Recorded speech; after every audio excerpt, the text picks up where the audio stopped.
Hi everyone, it's Warren from Adamo, and today I'm going to be talking about a game called Path of Exile. It's a total free-to-play game found on many platforms, such as Steam, Epic Games, and they even have their own launcher on the website.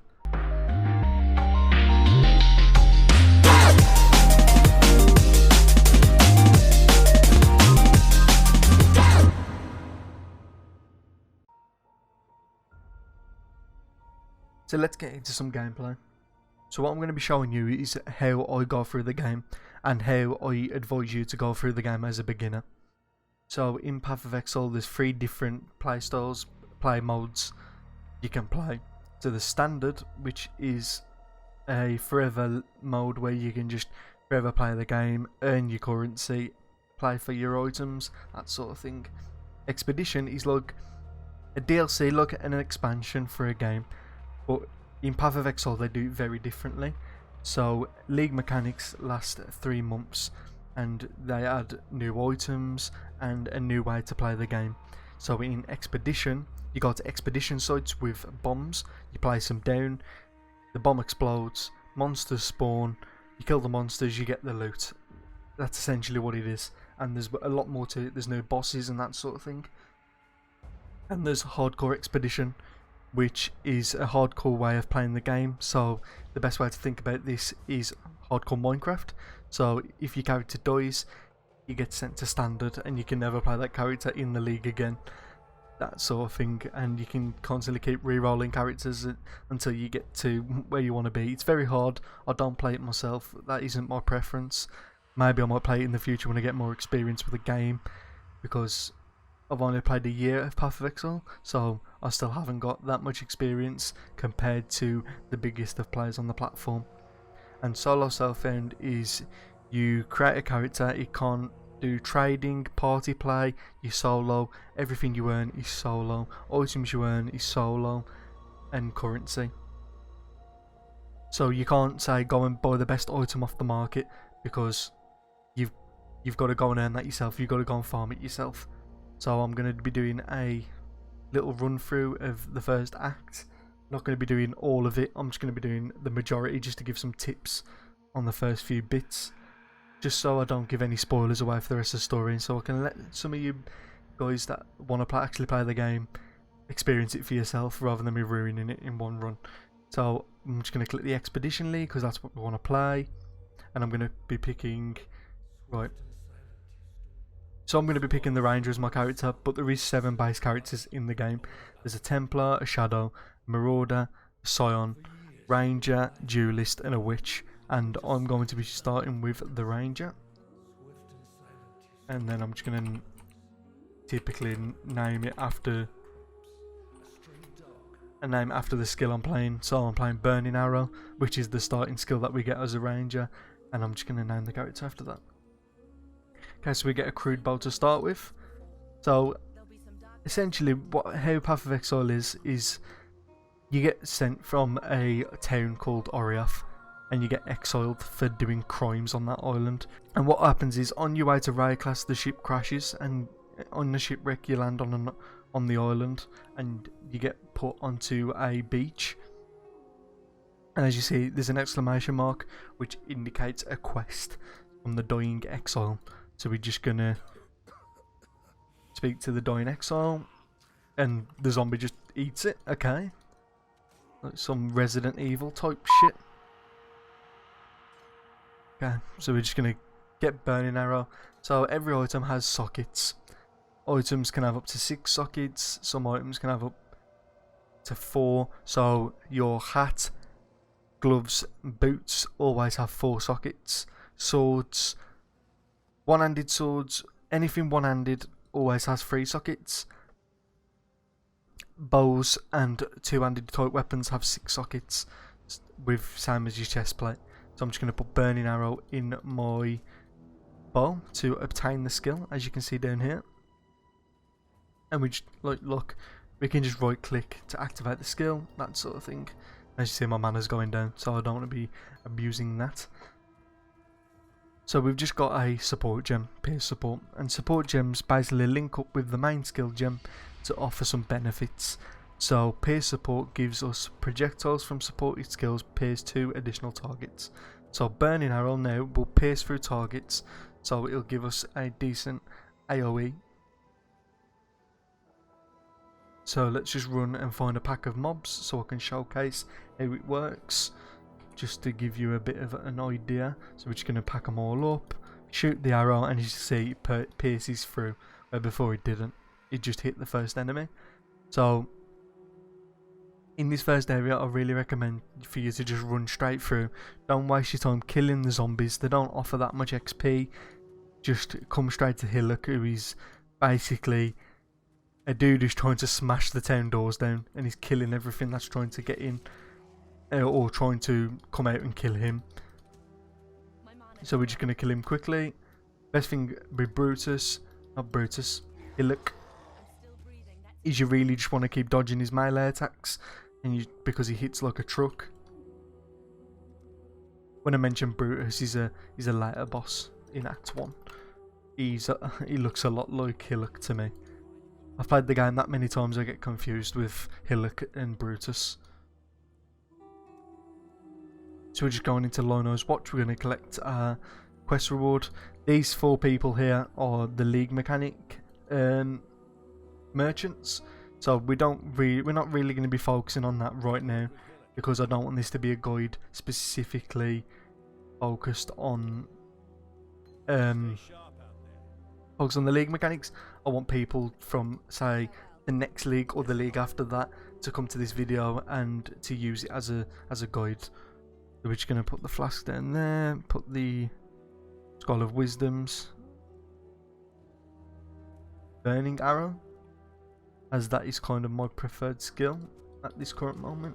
That's sort of what my build is going to be based on, and that's what you need to do when you're looking for your skills. You want to be looking for what you're going to be playing, and look on, say, like PoEbuilds.com, and some builds on there can give you like step-to-step guides with step-to-step instructions with the passive tree, so you don't get too confused. For softcore PoE, there is a trade system which is used on the Path of Exile trade website, and I'll insert it here. The skill tree in PoE is massive, and it takes a lot of understanding before playing blindly, picking just whatever skill. For me, to make your life a lot easier, choose a build first before you start playing. So think of a skill you would like the look of, and go on Google and see if you can find a guide for the skill you'd like to play. For me, I'd do a lot of research first. I know it's very boring and you would like to play the game, but if you want to make the most out of learning the game while having fun, I recommend following these steps that I've said. If you're a beginner and say you like the look of Arc, the lightning skill. By the way, I really recommend this skill for beginners, not only because it's got a good output of damage, it's cheap later on with investment. And someone called Enki has a step-to-step read guide on PoEbuilds.com. Trust me, with some build guides can be really in-depth with step-to-step instructions, or some can just be memes and near impossible to reach for a beginner, like any build with a headhunter, which contains X-salts of investment. So in PoE, you mainly use for trading purposes Chaos Orbs and Exalted Orbs as currency. And last league, Exalted Orbs was worth 105 Chaos Orbs. So you can either keep the Exalted Orb in hopes it increases in price, or you can sell it on the trade site and make it for a quick profit. If you can make many Exalts in the start of a league, this can supercharge your builds, getting you the best items in the game, such as a Headhunter, which is known as a god item in PoE. The crafting in the game is also very complex, with different ways of using items, and items can be split up with having an implicit, a prefix and a suffix, and these modifiers can be re-rolled by using different currency items. Well, for the purpose of this video, I'm going to show you how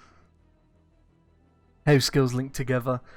This is something that I don't recommend ever, and as I've got the currency in my stash, I'm going to use it.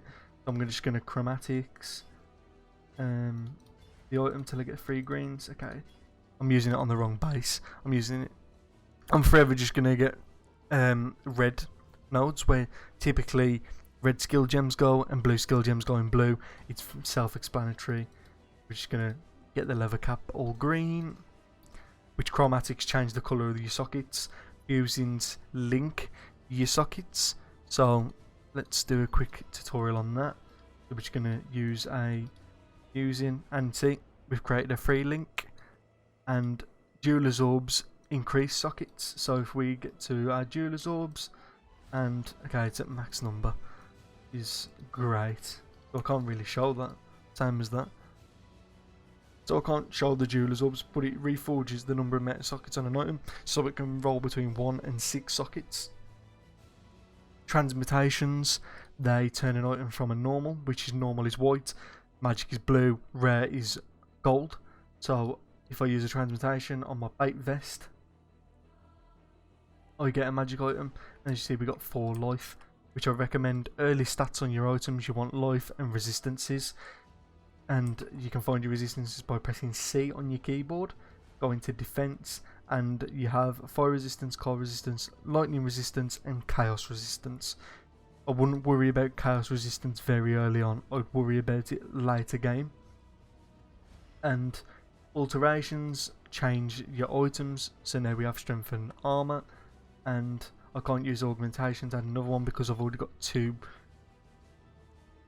stats. Regals turn a magic into a gold, so as you see we've gained cold resistance. I wouldn't recommend using regals like that, but I was just showing it for video purpose. And all alchemy orbs turn your plate vest straight into a gold item, giving you loads of stats, and it can vary every time because it just randomizes the item. Chaos orbs is your main currency in the game. This is what you trade with, but if you're on solo self-found, you can use it to randomize the modifiers. So I wouldn't normally do this, but I'm going to do it for video purposes, and I'm just going to chaos orb the item, and as you can see the stats change. And exalted orbs are massive in currency terms in the standard league in softcore PoE. They are very expensive, they're worth around 80 chaos orbs at the moment. So as you can see I've got 146 chaos orbs, so I've basically got an exalted orb sitting there, so I could go and buy an exalted orb, which I wouldn't see the point because I sort of need change for when I go and buy items. If I ever wanted to buy an item for an exalted orb and 50 chaos orbs, let's say. So I'm not gonna test the exalted orb on this plate vest because it'd just be a waste of items, bit of waste of currency. I've already wasted a chaos orb on it, but it was for tutorial purposes. So I'm going to be recommending a few beginner builds for your starts in the Expedition League, or maybe in future guides depending on whether the builds get nerfed. You'd see that in the future patch notes. The first build I'm going to recommend is a Spectral Shield Throw Gladiator. I'm playing this currently myself, and I can really recommend this build for late game, for when you want to push content and do everything in the game. I know this because I've done it all myself, and I really recommend this build. So you take a duelist in the character selection. Also, quick note, is that you turn into basically Captain America. You're running around throwing your shield, and you make things explode. This build is very tanky and has a one button playstyle. So you just press one button, throw your shield out, and your shield does all the damage. No other worries. The build focuses on bleed damage, which is dot damage, which is basically damage over time. So it's going to take a bit for your bleed to ramp up, so you might be a bit longer in a boss fight than you normally would with other builds.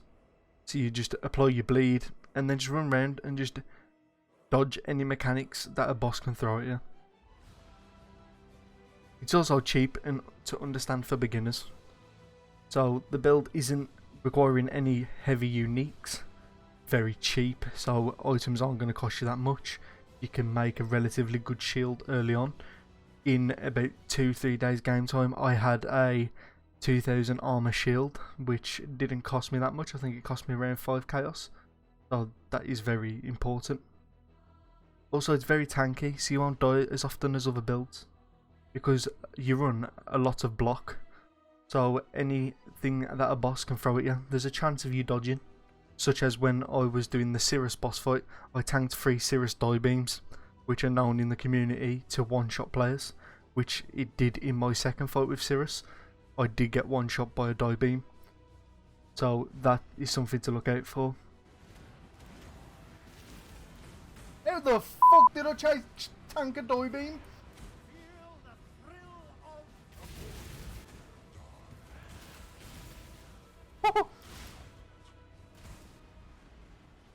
Get on my screen, you big bastard. Tanked another one, suck fat one. Also, there's a guide on pathofbuilds.com, which I really recommend. As always, I've probably said it a crap ton in this video about it being such a good website. I think it is for beginners, it's easy to understand. Some build makers make fantastic builds that people can use.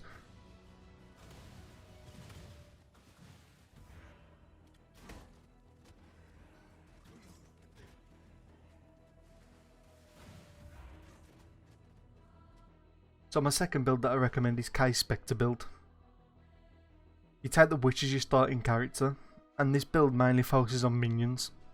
So you deal no damage whatsoever, but your minions do. Which the minions that you're using is known as Spectres, or she also recommends doing a minion army, which uses zombies, skeletons, Spectres, spiders, summon raging spirits, herald of purity minions, that sort of stuff. But it's sort of down to how you want to play. So it's very cheap and easy to get going for the end game. It can get a bit expensive towards the latter end of game of trying to put the build together, but I really recommend it for the early game if you want to get to red tier maps and just clear content from that way. And it deals a lot of damage in towards the end of the game, and it ramps up very nicely, and it can dual content in the end game. Obviously, if you invest and earn the currency going by, but as I've said before, it's cheap, so the cheaper items in the game can still take you really far in with this build. There's also a step-to-step guide to follow on pobbuilds.com, and also Kay also has a YouTube channel which she does consistent YouTube videos about her build, on how she's adapting to the meta, how she's adapting with the new changes in the patch notes. So it's also worth having a look there.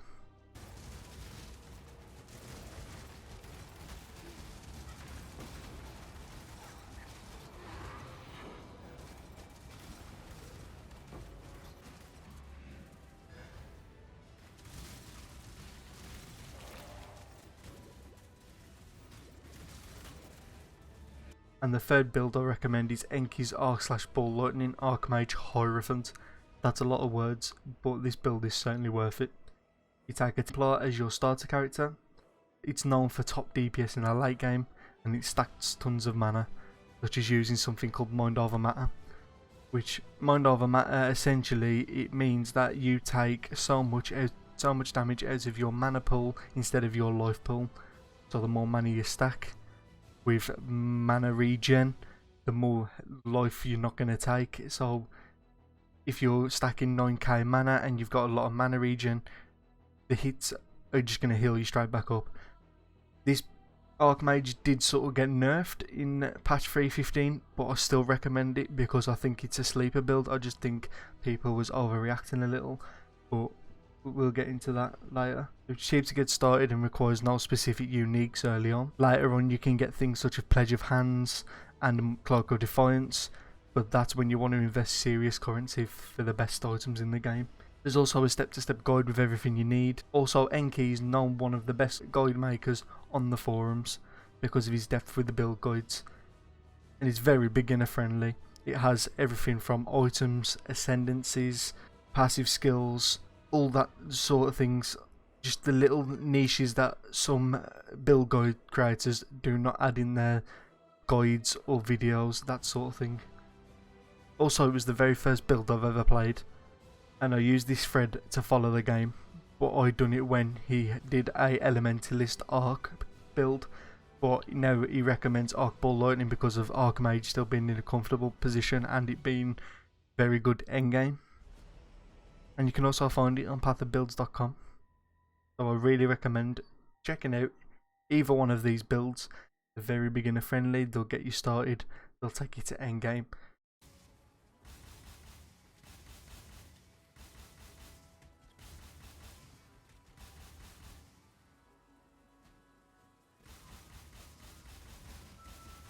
This game will certainly keep you busy if you're into the RPG type of games. With the Expedition League, I will certainly be streaming it on my Twitch channel, and I'll be focusing on grinding that content for sweet loot. Come check it out maybe, you might learn a few things. Or maybe you'll see me zooming around maps and killing everything. So if you enjoyed this video, please drop it a like and subscribe down below. And let me know in the comments if you started playing, and check all the sweet Adamo content that is currently out from our great creators here at Adamo. So thanks for watching, and peace.